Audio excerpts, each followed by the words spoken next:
All right, cool. Now we're starting for real. XD. All right, so is everybody back at the beginning? You've all seen the Hmm. title Yeah. screen Hmm. stuff. Okay, these are the things that we're going to cover over communication. The different types, the communication roles in a team, the cycle of team communication, and how to improve on all three of those, or how to practice them, how to get good. A quick introduction. I I really like that. I really like that slide right there. It's very It's all right. very nice.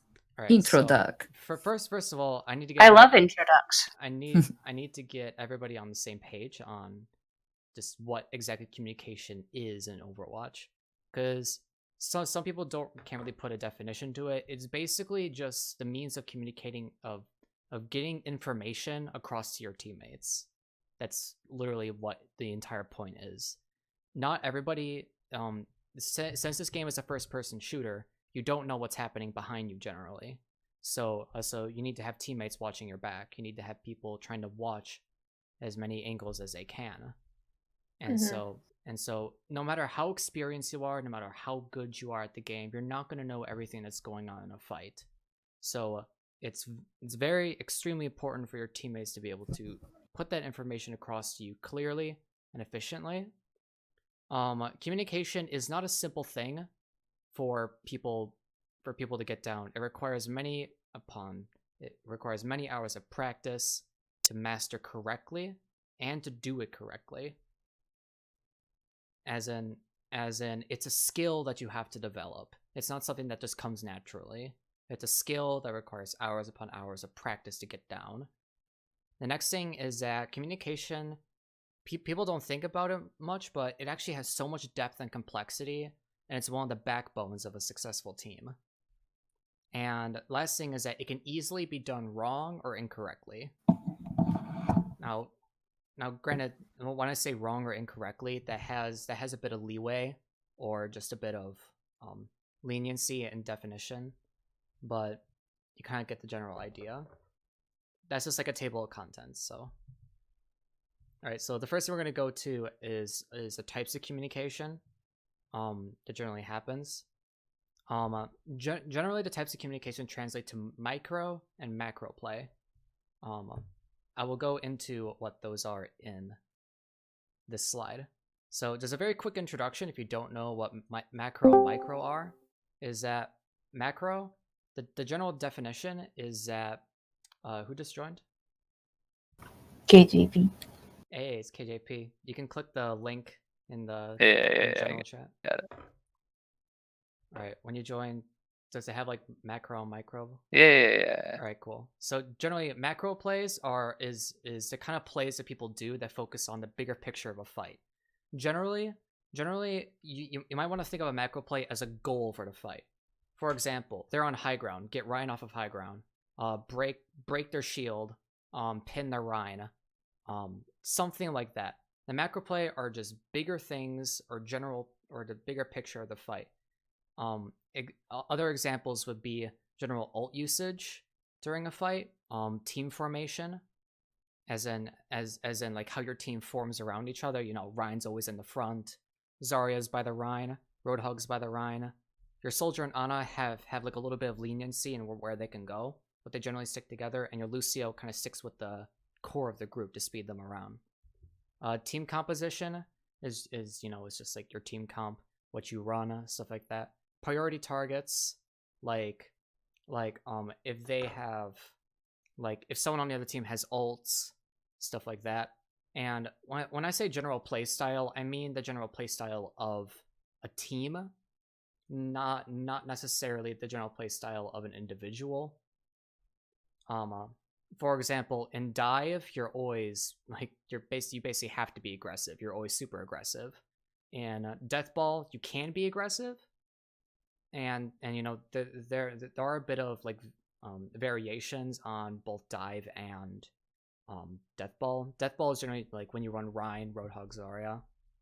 Microplay is okay. Next up is the microplay. Microplay is 100% something that a lot of players struggle with because it's a lot harder to do than macro, or to do it correctly than macro. So just a quick definition, and for the person who just joined, click the link in general that I posted. I'll bring you to the presentation. The general definition is that play that focuses around the smaller picture of a fight. Micro plays are usually meant to set up and execute a macro play. Now, if you look right above that, I'm a math whiz, so for any of you people who like math and stuff, I did a summation. You know, it's like basically, if you add up all the micro plays during a fight, that pretty much all those things are meant to go towards doing the macro play. So, for example, if let's just say you're on Garden on Lijiang Tower, correct? Both teams have a Reinhardt.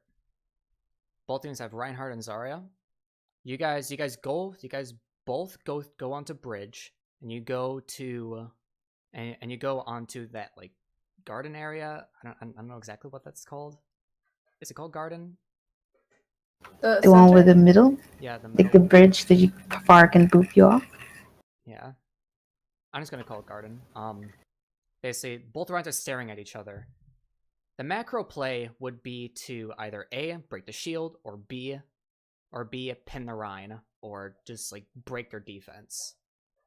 Now the micro plays would be your Zarya and your Reinhardt talking to each other about and trying to either like A, bait out a bubble from the enemy Zarya, or B just like or it's like when the enemy Zarya uses her friendly bubble, that gives you that gives you basically a free charge, because you can charge that Rhine, and the bubble basically protects him from getting naded or other stuff like that. You can also look out for other cooldowns like on a grenade, hook, stuff like that, because when the enemy team uses certain cooldowns, you can play around that. Like if the enemy team used hook, your Reinhardt can your Reinhardt can be a little bit more lenient on his shield management, because generally hook is meant more for well, generally the shield is meant more for blocking like nades and hooks, stuff like that. Like that's just an example. I think that more applied to last meta, but you kind of get the idea. General examples would go to non-ultimate combos, like character abilities like dash, hook, bubble, stuff like that. Mid-fight rotations. Mid-fight rotations are more like, well, it could go into macro, but it's generally like in the middle of a fight, you notice that your team's getting split up. Your shot caller says, "We're getting split up. We're gonna go here." That's like an example. Character ability rotations, like sometimes like this one's a bit like weird to explain, but like sometimes when your character uses an ability or an ability is on cooldown, your team generally responds to that. Like it's not just for the enemy team, but it's for yourself. Like examples like hook, bubble, stuff like that. Microaggressions, this mostly applies to Zarya, where like if your soldier wants to push in front of a shield, your Zarya will communicate, I have bubble, you can push forward, you give me some charge and you can get some ult charge, stuff like that. Target calling is kind of a mix between the two. The act of target calling is micro, while like shooting priority targets would be macro. Do you guys kind of get that? Any questions? Do these can you split up the micro and macro between two different players as far as shot calling goes? Well, generally saying, micro and macro are the general overall ideas of different types of play and communication. For example, we'll go over this also later in the PowerPoint. Your shot caller isn't the only one who can call macro plays, but he's generally the person who calls macro plays. For micro plays, there's no one person who can call micro plays, because your Zarya and your Reinhardt can be communicating to each other. Your Ana can be communicating to your soldier about just like certain micro things that you're doing to execute a macro play. Is generally not one person doing micros. Do you kind of get that? Mm-hmm. It's kind of like everybody's just kind of like working together and communicating to do something. Gotcha. Any other questions about that? Nope. All right, cool. Now, macro communication. It's basically communication that relates to macro play. It's usually communicated by the shot caller most of the time. However, he's not the only one that can do it. Macro communication is generally laid out before a fight, and is either reminded of or changed during a fight, because not everything's going to go according to plan. Something else happens. They do something. We might do something a little bit weird. Like it can always change during a fight, but generally you always want to get you always want to know what the general plan is before a fight. It's like during a fight, it's macro communication is generally a really small part of what's actually being said, because what's mostly being said is like the micro stuff, people communicating to each other, target calling, stuff like that. And like I said, it's another way to think of it is the goal of a fight. This is more of like just like a bit of review from the last slide. For the person who just joined, you can click the link in general to click it. I don't know who's joining or who's leaving. It's me. I gotcha. Coolio. Micro communication, like I said, it's the more nuanced and a lot more difficult concept to learn from macro. Basically, it's said by everybody during a fight. It's supposed, like I said before, it's supposed to set up a macro play. It makes up most of what's being said during a fight and requires a lot of experience to do right. So basically, most of this is reviewed from 2 slides ago. However, there's one thing that I wanted to add here. When I say requires a lot of experience, people and players generally are too afraid of doing something wrong.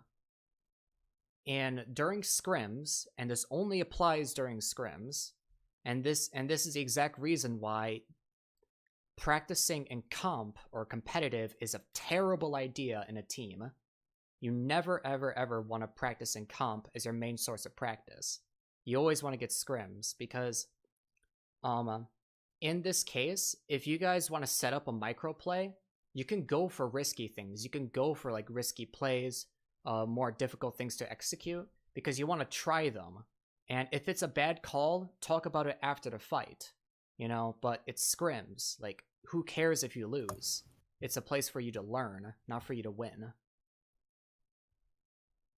Do you guys get that? Mm-hmm.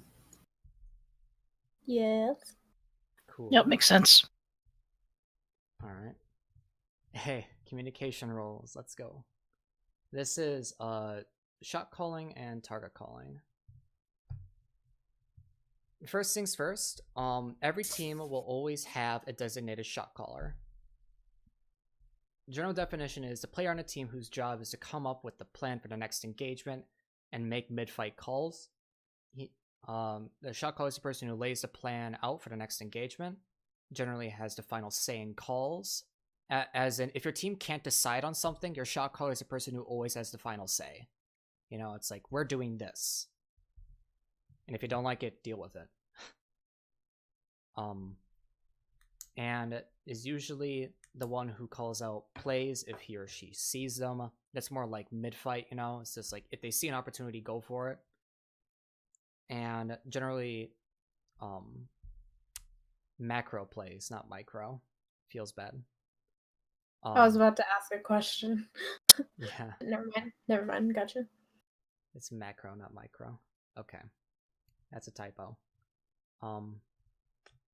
So any questions about that? So that's not like telling everybody that Ryan is out of position, go get him.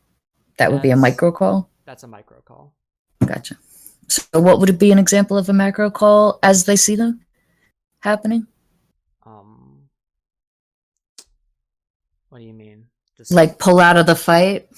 Well, like micro calls can be said by anybody. No, I mean macro. You said usually macro. calls out plays if he sees Yeah. them. So that would be like Macro plays. pulling out of yeah. the fight or pushing ahead. Yeah, pulling out, pushing ahead. General mid-fight rotations. I think I should have put that in macro. Mid-fight rotations.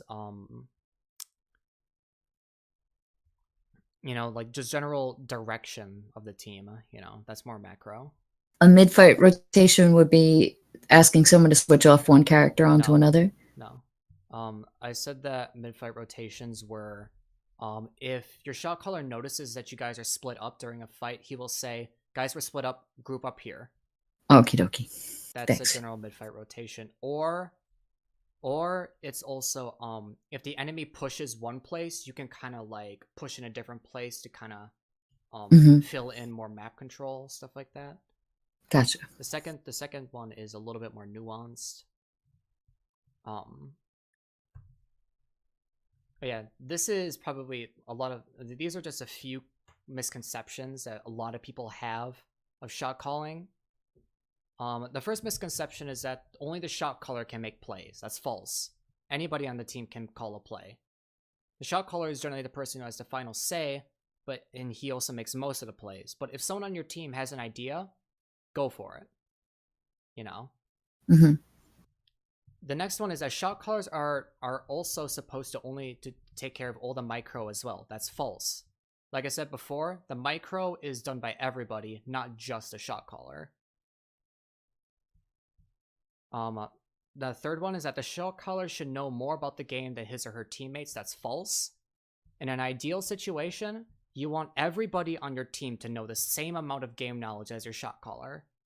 And anybody on your team could shot call. Because what you want is to have everybody on the same page and know exactly what to do when a situation happens. It makes comms and certain like calls that you make a lot clearer and a lot more quickly acted upon, you know? So it's not just your support players who should be studying the game, doing VOD reviews, watching pro games. It's your DPS players and your tanks who should also do that. Because everybody should know what to do. If one person doesn't know what to do in a situation, then that's really bad. What's the next slide? Okay. Any questions about shot calling right now? How do you keep comms clear enough when? Where's the line? It's all experience. It's basically all experience because trying to get definitions down on this is how you clear up comms, this is how you clear up comms, it confuses people. And I'd rather have players have super crowded comms than have no comms at all. Yeah, I mean, on my team, we've adopted this idea of totally clear comms except for the shot caller talking, and we pretty much were going on all these misconceptions. Yeah, so I'm trying to figure out how to explain it to my team. Do that. Basically, like for example, the team that I coach, RBG, we had pretty like weak comms before, and especially in target calling. Do you know what happened? Our main tank, Shurshoy, he decided to step up and he started screaming targets, and everybody started screaming targets, and our play literally stepped up overnight. Like everybody had this sense of energy to them. There's an energy to the fight. Everybody was shooting targets, calling off of each other. Yes, it was hard to understand, but it was controlled chaos. You know, they're high enough tier players to make control of the chaos. However, like with lower tier teams, it's going to be a lot harder to make order out of the chaos. However, don't be afraid of calling stuff. Don't be afraid of cluttering comms. Like, just say it. It will come with experience over time on when you can call things, when you cannot. Like, it'll come over time. It's not a set definition on when you should speak, when not to. Like, it's just something that kind of happens. And, like, nobody should be afraid of cluttering comms, because that's just a bad mindset to get into. Hmm. Any other questions?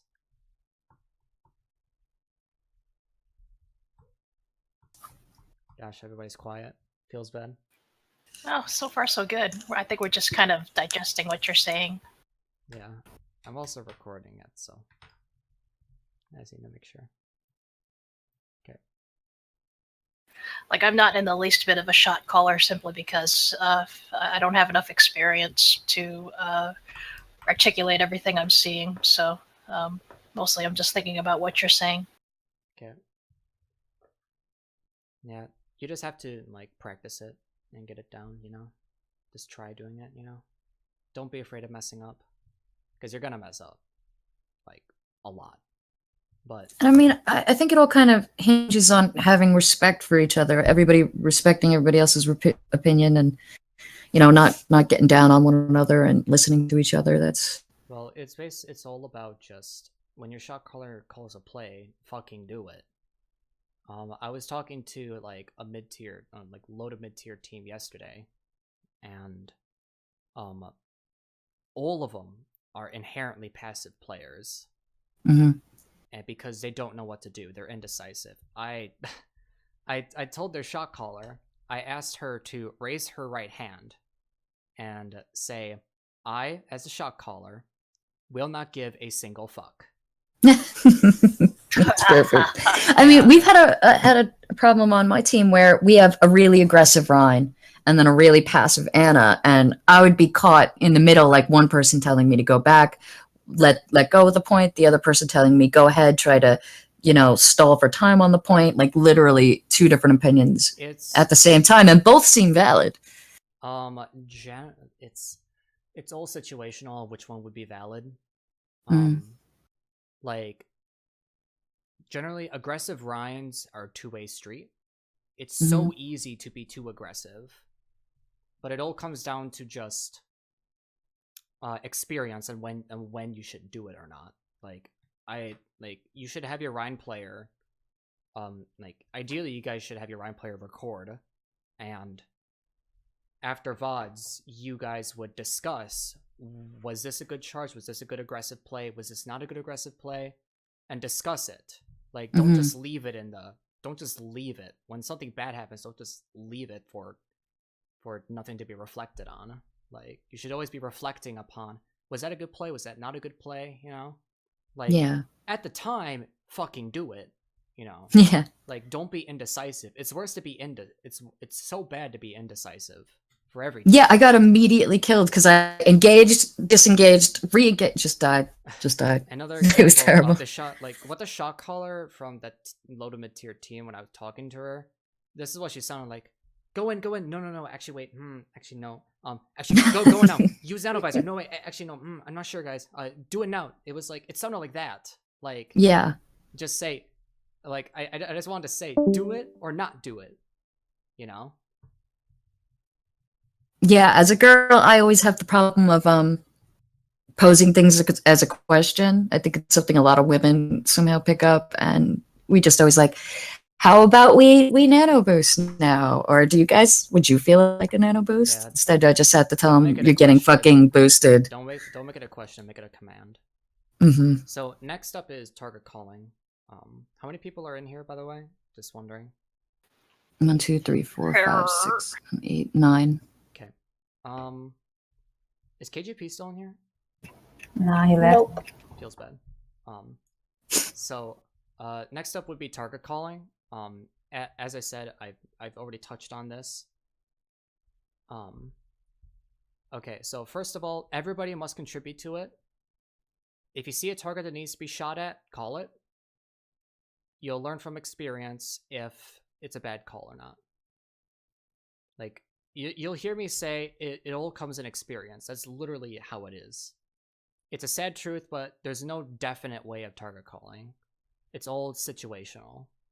And it only comes by just trying it and reflecting on it, on whether or not it's a good play or not. So, the first thing, oh yeah, the person who just joined, you can click the link in general. That's the presentation link. Yep, got it. So first of all, like I said, everyone's contributed to it. Now the second part is also extremely important. It's a two-way street for target calling. The first thing is target is called, and then sometimes there's a follow-up and response call. For example,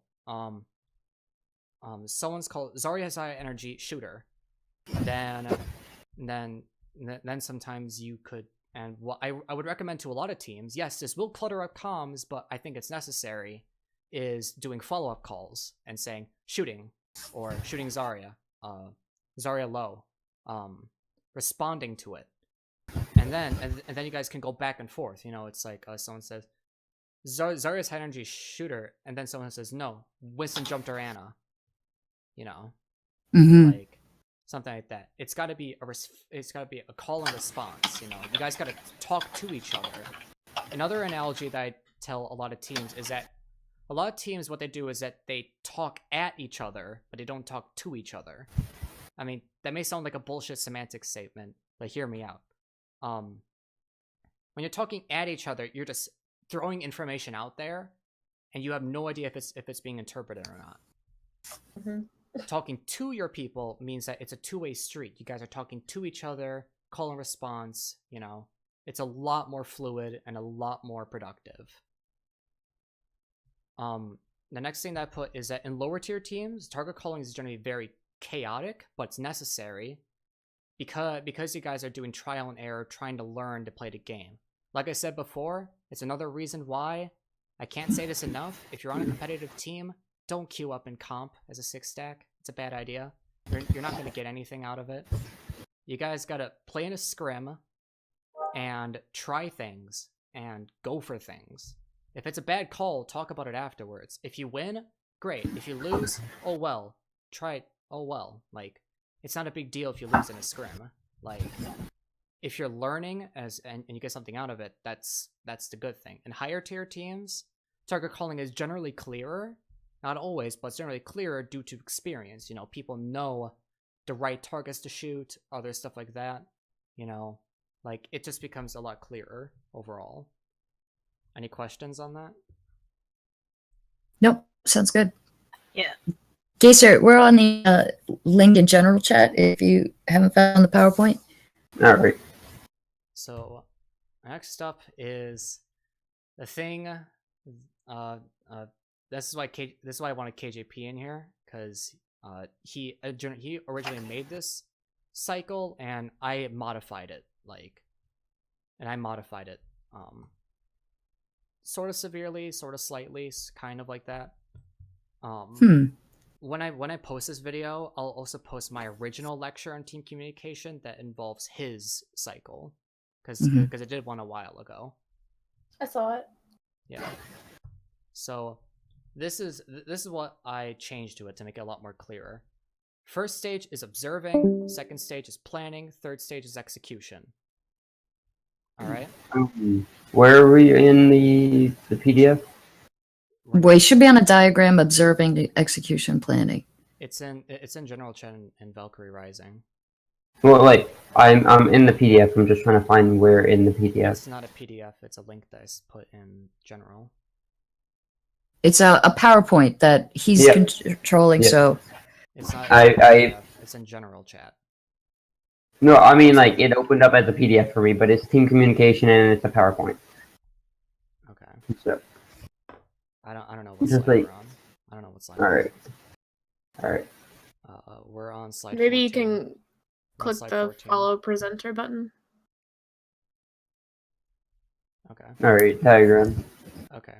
So now, like, I'll go into what each of these mean, but they're pretty simple. It's 1 is gathering information, 2 planning on it, 3 executing it. First thing is observing. Now on KJP's version, he would put the second bullet point.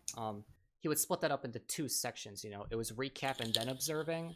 I combined them both. It was basically it's done by everybody. It's the time where your team talks about or finds out information about the other team. and it's also time where you recap on what happened last fight. So basically, a fight ends. You talk about what did they use, what did we use, and then you'll talk about what do they have, what do we have. That's basically what it is. This is super, super, super important. Do it before you even see the enemy. This entire section should be done before you even see the enemy. It's like this entire thing generally takes like 10 seconds. Like it doesn't take long. It's just what do they use, what do we have, stuff like that. The shot caller would generally just pose the question, or people would just say it. What kind of question? Like, why just- did we No, go? Why did we lose going right? Should we go left? And then the team decides, or no, it's just this is just finding out information. This isn't about planning yet. Mm. This is just finding information. The shot caller just pretty much asks one question. It's what did they use? What did they have? Gotcha. That's it. Any questions on that? It's pretty self-explanatory. Mm-hmm. All right, cool. Yeah. Yeah, you have one? Nope, it's pretty straightforward. Okay. Observing continued. These basic questions should be answered. This kind of goes into the planning section. But some of these questions are things you should already know. It's what ults did they use? What is their team comp? What ults did they have? What ults do we have? Are they close to any ults? Are we close to any ults? Probably everything below what ults did they use is mostly applied to the next section, which is planning. But it's still things you guys should be thinking about. Any questions on that? Okay. All right. Next up is planning. This is done by the shot caller generally, but other teammates can call plays if they want. Just be sure that the two don't conflict. So it's basically planning is just laying out a plan on the engagement based upon the information gathered from the observation phase. The second part of that is super important. It's based upon the information gathered. Don't just make a plan off of whatever. Make a plan based on the information that you have about the other team and of yourself. Like, a lot of shockers would just say, we're just going to use Nanovisor. Okay, what if they have Sound Barrier? What if they have Shatter? What if they have Hook, Sleep, something like that? Like, Also, mind if I say something about the calling just use Nanovisor? yeah. Alright, so one thing that I see a lot is a team will say, we're going to engage with Nanovisor. But the thing is, they don't discuss how they're going to use it. So, like, for example, I was playing on a team, and we said we're going to engage with Whole Hog into Graviton. But it wasn't discussed far enough, so the Graviton went out, and then the Whole Hog went out. But they wanted to make sure that the Rhine Shield went down before they used it, so that they could use it during the fight, but then the Whole Hog kind of got wasted, and it was a failed engagement. Whole Hog into Reinhardt Shield isn't a waste. That's how you usually use it. It's supposed to break shield. Well, I mean, it wasn't like that. I mean, like, so it broke the shield, but then by the time the shield is down, we were done with the engagement, I guess. But like, for example, the whole we're popping Nanovisor. If you just say we're popping Nanovisor, you're not saying like where we're popping it. So, like, for example, pop it whenever we get into the fight or something, instead of do it in. I'm getting very confused myself here. I'm sorry. No. That makes sense. Just discuss when, how, and where you're going to use the alt instead of just saying we're going to use it. You stole my fucking next slide, dude. What the fuck? I'm sorry, I don't know this stuff. Slide jumper. I also help create the beginning of this so that I can understand where. Not the beginning of this. Isn't this the other one? Let's not get off track because this is being recorded. This is also a video, so let's stay on point. Alright, so basically the planning generally should try to maximize the effectiveness of your ults while minimizing theirs. That's generally what the plan should be around. And everybody and this last one super important. I should have bolded this. Wait, can I draw this? I want to laser. It's a laser pointer. Can you guys see that? No. No. No. You got so excited that no. Wah, wah, wah, Feels bad. wah. Okay, so basically this last In the recording. The last bullet point is what is super important. Everybody should know exactly what the plan is before the fight. If this is super important, I've even told teams to not engage because some people didn't know the plan. They got really angry with me, but I had to do it. Like do what you have to do. Like if someone doesn't know what to do, just stop and say and tell them. Like I remember not during a tournament, but during a scrim you would do that.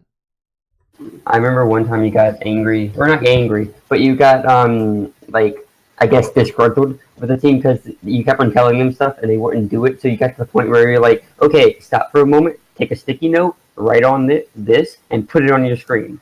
Yeah, I did that a few times. I've done Yeah, that. I think that happens a lot. I mean, people get really charged up on having one idea, like we're going to use nanovisor, and then everybody else is just supposed to, I guess, be ready to capitalize on it, but people don't really know what that means for them. Yeah.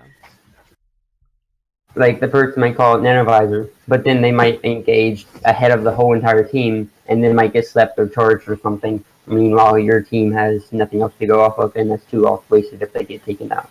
Mm-hmm. All right. Here's basically the basic plan should encompass. All these questions should be answered in a complete plan. If you're missing some of these, you should adjust your plan. Basically, it's a what, when, where, who. What else do we have? What else do they have? What else are we using? Stuff like that. Next up is when. When are we engaging? When are we using ults? Where are we going? Where are we using the ults? And who are we going on to? Who are our priority targets? Basically, it's a full plan. You know, your shot caller says, we're going to go here, do this, and if they do this, we're going to do this. That's basically what the plan should be. You know, like instead of just saying, use nanovisor, just say, you'll say, on a soldier go up on high ground. We're gonna push on the left side of statue, King's Row. We're gonna push on left side of statue. When our Reinhardt charges the other Reinhardt, you're gonna pop nanovisor. There you go. That's a complete plan, right there. The only time I ever know what ults the other team has is when they've just used one and I know they don't have it. Like how do I know what they have? Experience. You just have to, One thing that I can say you can probably use to help engage, or not help engage, help determine what ults they have is think about your team, ask your teammates what ults they do have, and go off of how well you've been doing against how well they've been doing. So, for example, if you've been wiping them and your team has 4 ults, then they might only have 2 or even 1 if you've been no, they'll have 6 if you might have all of them. Yes. Really? I'm so confused. Basically, if you've been wiping them and they haven't used a single ult, and you guys have 2 ults, they probably have 6 ults. Like, because they haven't used a single ult for like a bunch of fights in a row. You know, So you should overestimate what the other team has? generally, that's a safe bet. Overestimating, there's no harm in overestimating. I mean, you might do like a passive play when you didn't need to, but it all comes with experience, you know. Like, The reason why I said that, by the way, is because like if I was thinking about it, if you keep on wiping them, then they don't have time or the time or the damage or anything to get the ult up. But I guess they will have all. Depends. Like depends on the wiping. Well, it's situational. Yeah. It's all situational. Like it's like. So is a type of planning saying like we think they have say 6 ults. We're gonna go and just bait some of those out before we implement our next plan, our real plan. Yeah, that's something you can do. That generally happens when they have an extreme ult advantage, you know. Mm-hmm. You just got to think about because ults are built off of how much damage you do, right? So you have to base their ults off of how much damage they're doing. Hmm. Yeah, like if their Reinhardt went like balls deep in your team and swung his hammer all the time, he has char, he has shatter. Yeah. 100%. Sure, Shoy. Any questions on this? No, that's a good one. Okay. Next up, execution is done by everybody. It's basically executing a macro play that the shot caller lays out. And basically your team is communicating micro plays, some macro plays, and your team is basically just communicating to do the execution, you know. Target calling is generally what makes up most of the comms, you know? Because, you know, shoot this guy, stuff like that. This next one, this last point, is something that a lot of teams aren't really sure about, is if a teammate on you, if someone on your team sees an opportunity, teammate should call it out and act upon it. Here's an example.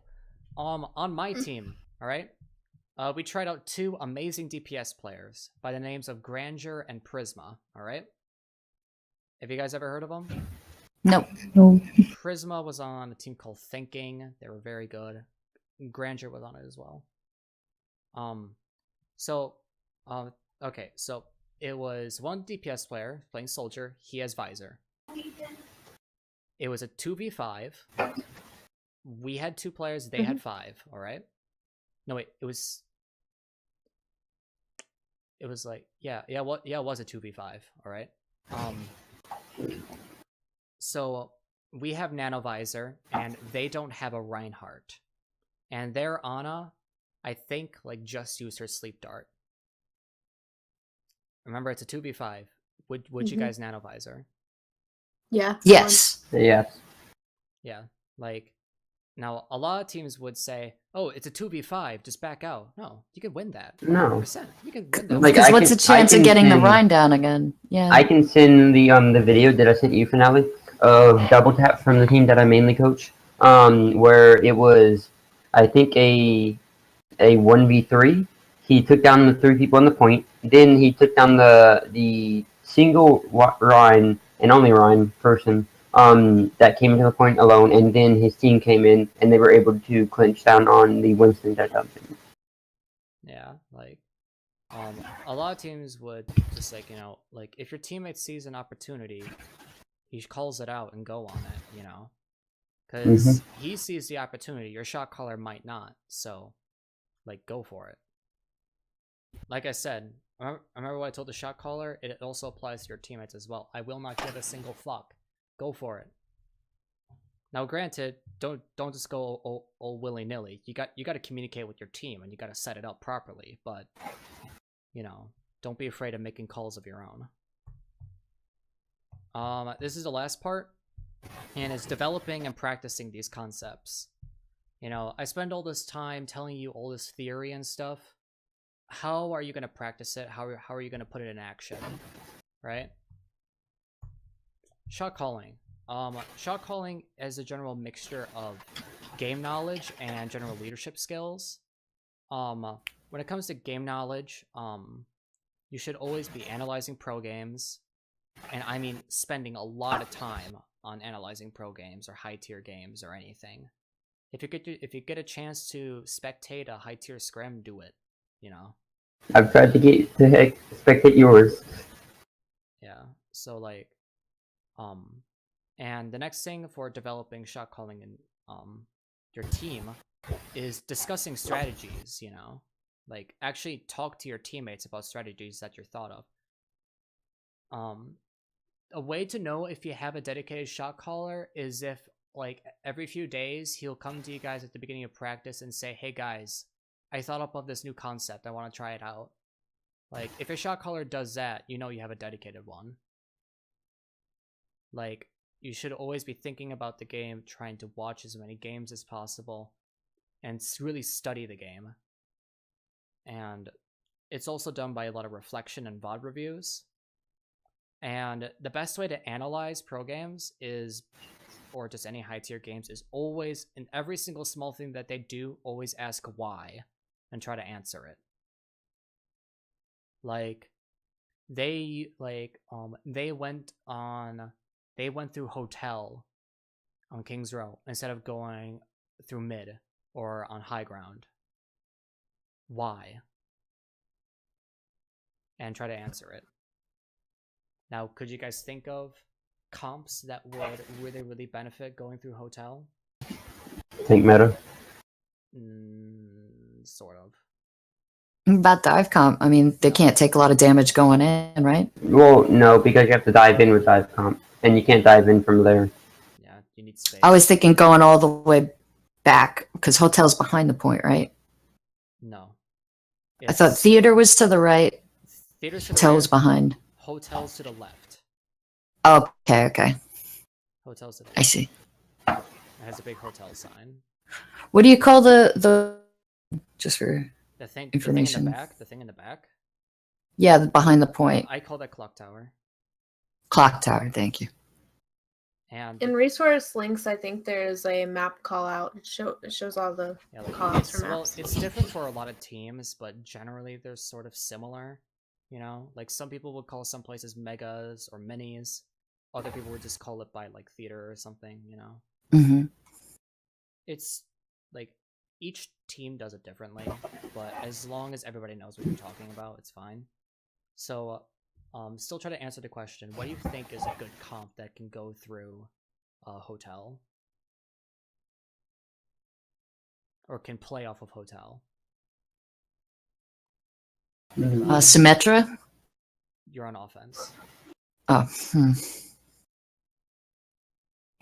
A Reaper is a DPS? Yes! I was waiting for it. The Reaper. Yay, gold star. The Gold Reaper star. And this is what my team runs, is a Reaper, Widow, Reinhardt, Zarya.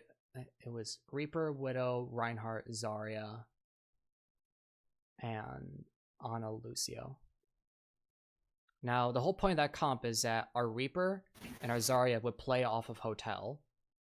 The rest of us would go through mid and push them through the point to kind of pincer them a little bit, and that right there automatically gives space for our Widow to go for picks.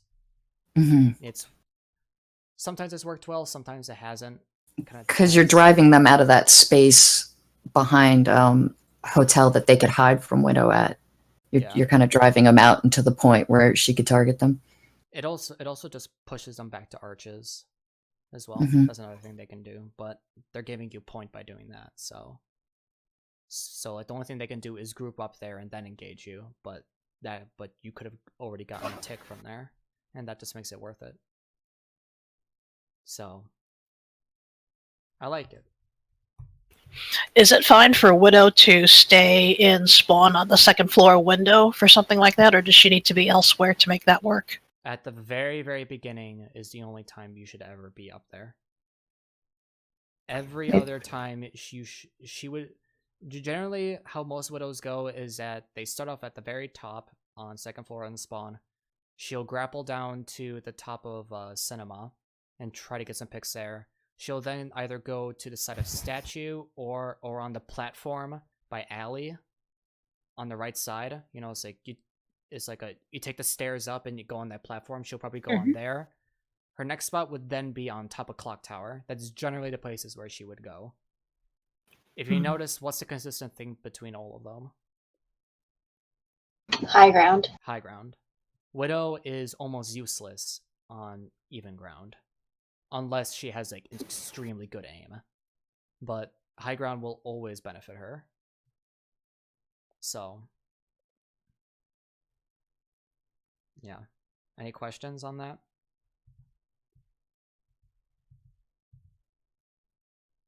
Sounds good. All right, cool. Target calling. How do you practice it? Here's an idea that I tell some players that they can try is while doing warm-ups and aim drills, and if you want to be a competitive player, you have to do warm-ups and aim drills. 30 minutes a day, every single day. Start off with a 30-minute warm-up. And do some aim drills along with it, or do some aim drills on the side. You know, warm-ups are just warming up your aim. Aim drills are specific challenges that you set for yourself to specifically work on things, on certain parts of your aim, like working close up, far range, leading projectiles, shit like that. And just while doing that, you call out the targets that you shoot. Just getting in the habit of always saying it. You know, this generally applies towards hit scan players. That's where it mostly applies to. In that case, you know, it's like McCree or Soldier will say, "I'm shooting this guy," you know. Another way to practice it is during quick play or comp. Just talk as much as you can on who you're shooting and stuff. It doesn't even have to be over the mic. You could just talk to yourself. It's perfectly fine.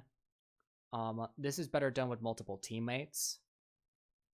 You know, it's like all of you are practicing calling out things and then responding to it. It's a good way to do it outside of scrims, you know. And then during scrims, you will apply everything that you learn from there and try to make it better, you know. Any questions on that? So you should warm up doing angels with bots, then with a teammate or two in a quick play for half an hour. If you want. This is more for just practicing target calling. Like, these are just ideas you do for practicing target calling. Like, that's the whole point of this section, is just things. So angels is just shooting targets. Gotcha. Well, it's like an angel will be like this. I think Taimu does this. He in practice range, he'll get on top. You know, like the thing on the right side of the practice range where you have like 5 bots, like kind of close together? He'll get up on top of a platform, he'll aim his mouse at the very dot center of it, and he will only do flicks to shoot the bots. Only do flicks. And he'll keep flick to a target and go right back to that spot. And he would do that for like 10 minutes. I'm not sure if Taimu does that. Someone does that. That's another drill that you can do if you don't want to do like Ana bots with headshot only. If you have a character like, for example, Zarya, that you can't do headshots only, what you can do is you can turn on Lucio and just do that, I guess. Well, because that doesn't. Well, that's for the current lobby system. With the PTR one, you don't have to worry about that. All right.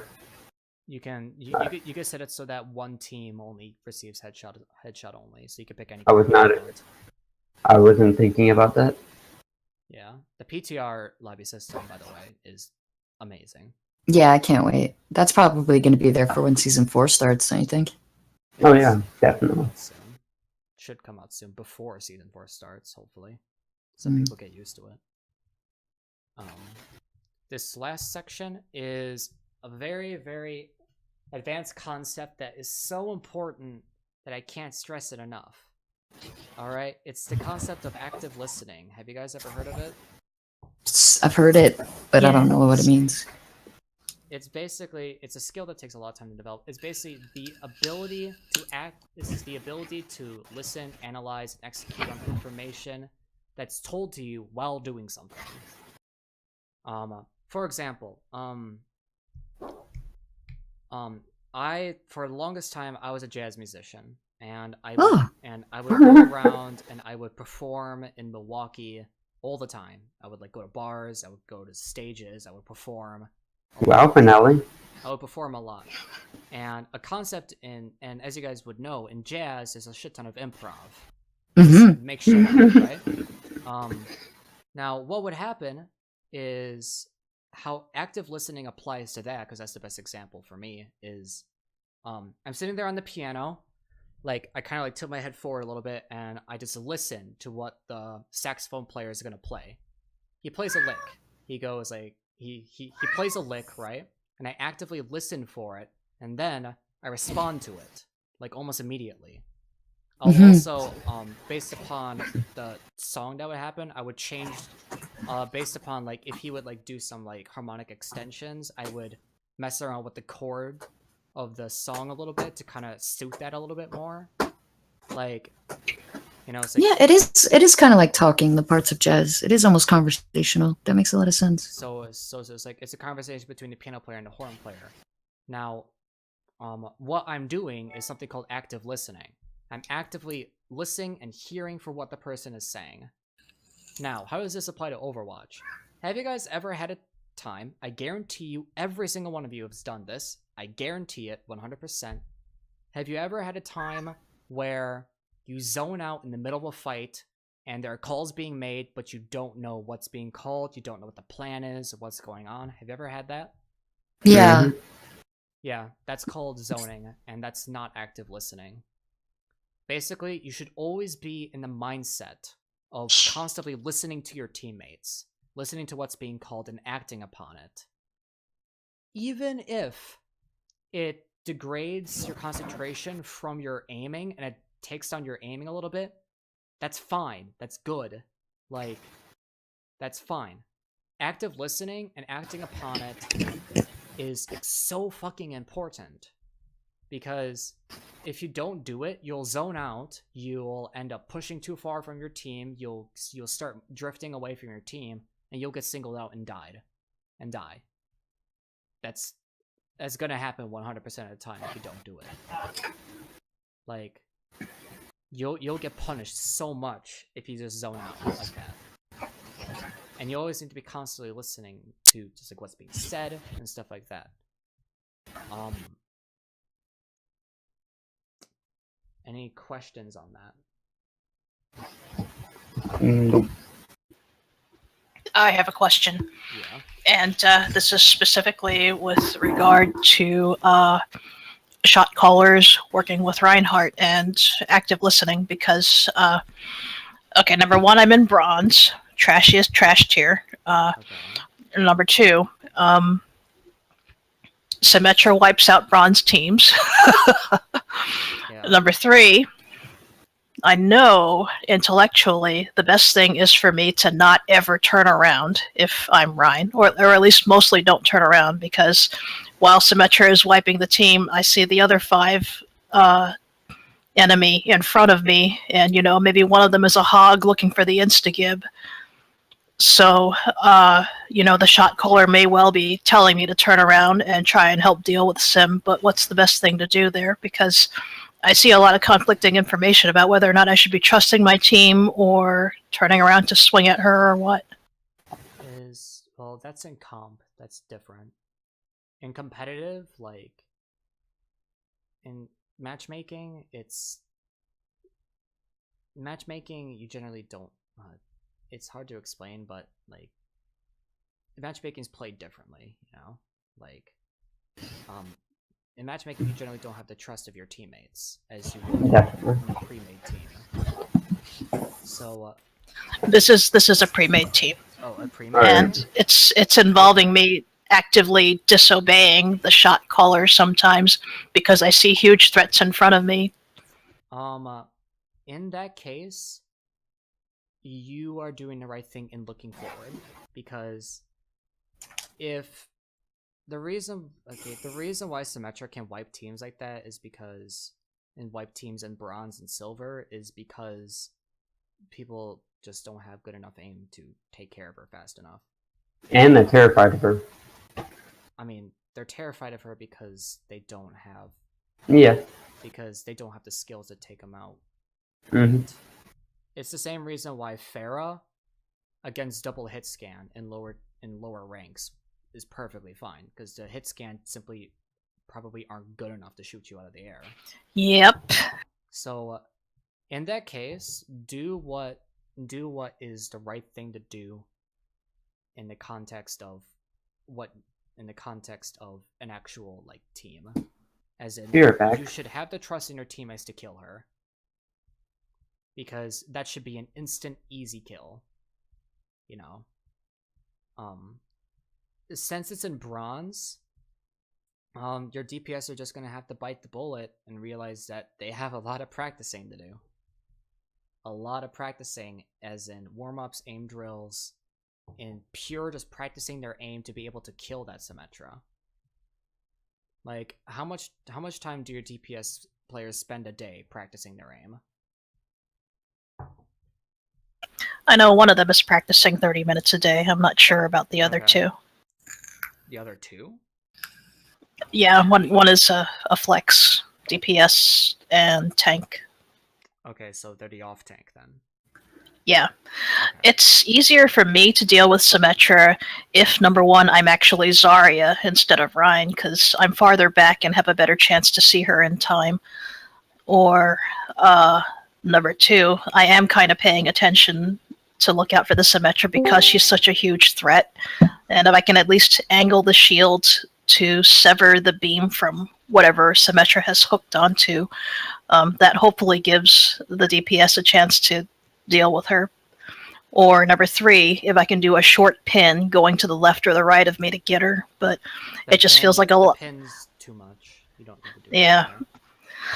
But It's, yeah, it's a lot harder. Like, I don't like. It's really hard to like because with lower tiers, you know, the meta is a little bit different because you can get away with more. Let's see. Generally, it's if your team dies from that Symmetra, it's not your fault. All right, it's their fault for not being able to shoot her, and it's their job to call her out and take her out. Like, that's their job. And they need to practice that a lot. Because you realize that, and you guys should know that that Symmetra shouldn't work. And in fact, like, it's what it actually is, it's a really dumb play that they're getting away with. So you have to practice your aim and getting that down and being able to shoot her. Like, that's probably the only thing I can say. Like, okay, fair enough. So one thing you said before that I think was sort of relevant here was like to listen to your shot caller in the moment, but then after the fight, reflect on it with the team and say like why you felt that was the wrong call or something. after the game. Okay. Not after the fight. That's you're wasting too much time after the fight. You're just like, the very second the fight ends, you should be immediately recapping on what happened, as in what did they. And it can make immediately somebody plan. tilt out, you know, being immediately criticized. It could be the wrong thing at the wrong time, even if it's well meant. That's more of a mindset thing of the player, and not like, if you get tilted from constructive criticism, that shouldn't happen. Like if someone tells you there really wasn't a good play, I'll tell you about it afterwards. Just leave it there and drop it. It's not, don't argue about it. And if you get tilted from that, like, No, I mean if they go into it right then and if there. they do? Okay, yeah, I can see that. Yeah, it's just like you're kind of just wasting time, you know. Mhm. After the match, you should immediately talk about it.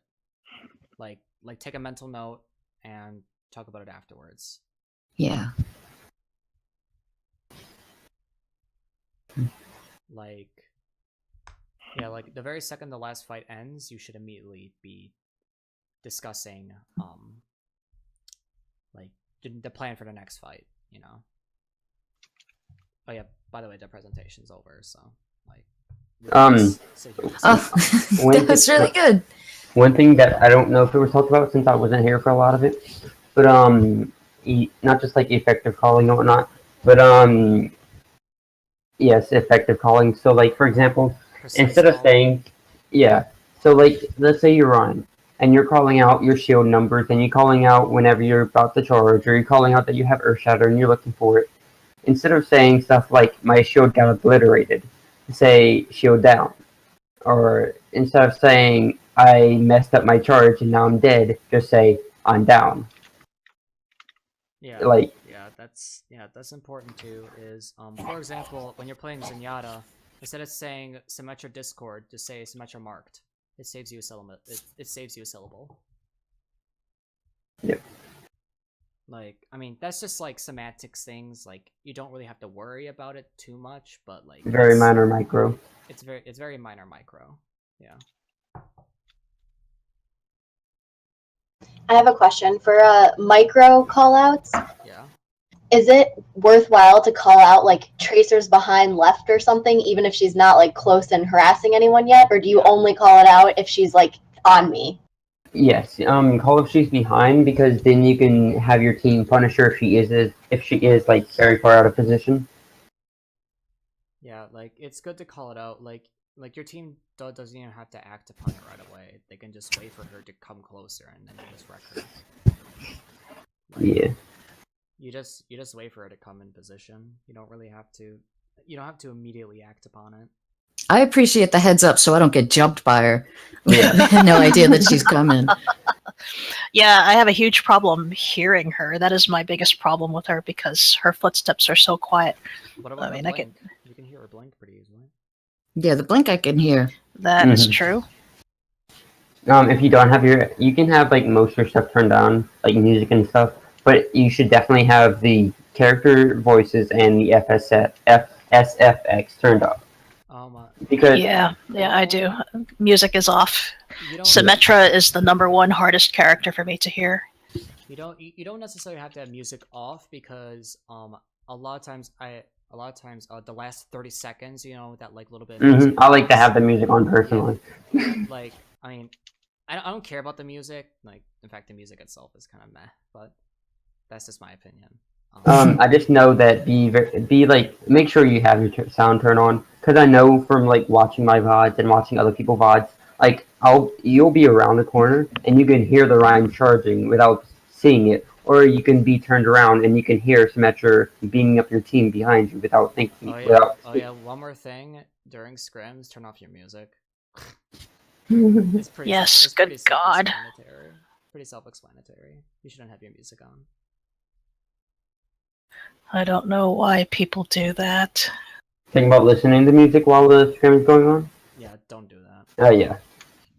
Like I've done a VOD review for someone, and they had the music on. It was like I hear the music more than I hear your comms. Thanks, Steve. Yep, piping it into team chat. What could possibly go wrong?